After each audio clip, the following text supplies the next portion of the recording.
This is our presentation on Zacharias Janssen. Who is Zacharias Janssen? Zacharias Janssen was a Dutch spectacle maker from Middelburg, associated with the invention of the first optical telescope. Janssen is sometimes also credited for inventing the first truly compound microscope.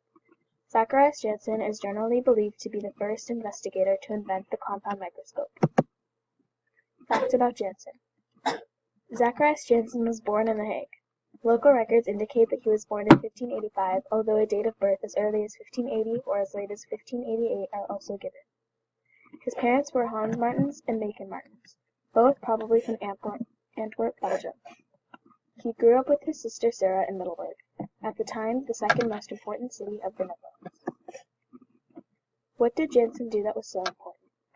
During the scientific revolution, Janssen invented a microscope, and the instrument helped others study the natural world.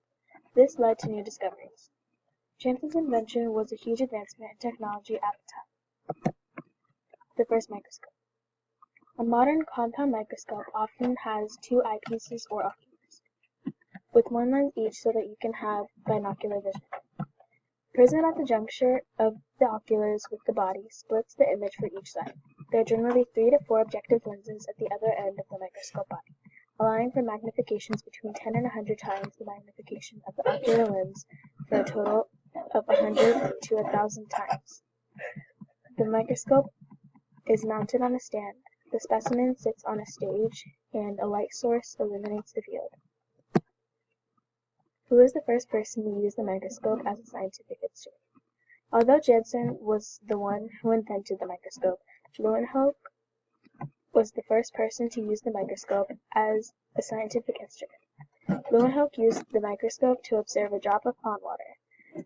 Antonie Philips van Leeuwenhoek was a Dutch tradesman and scientist. He is commonly known as the father of microbiology and considered to be the first microbiologist. How to use the microscope and how it works. Microscopes are effectively just tubes packed with lenses, curved pieces of glass that bend light rays passing through them. The simplest microscope of all is a magnifying glass, made from a single convex lens, which typically magnifies about 5 to 10 times. Microscopes used in homes, schools, and professional laboratories are actually compound microscopes, and use at least 2 lenses to produce the magnified image. There is a lens above the object called the objective lens, and other lenses near your eye called the eyepiece or ocular lens. Each of these may in fact be made up of a series of different lenses. And that is our presentation on Zacharias Janssen.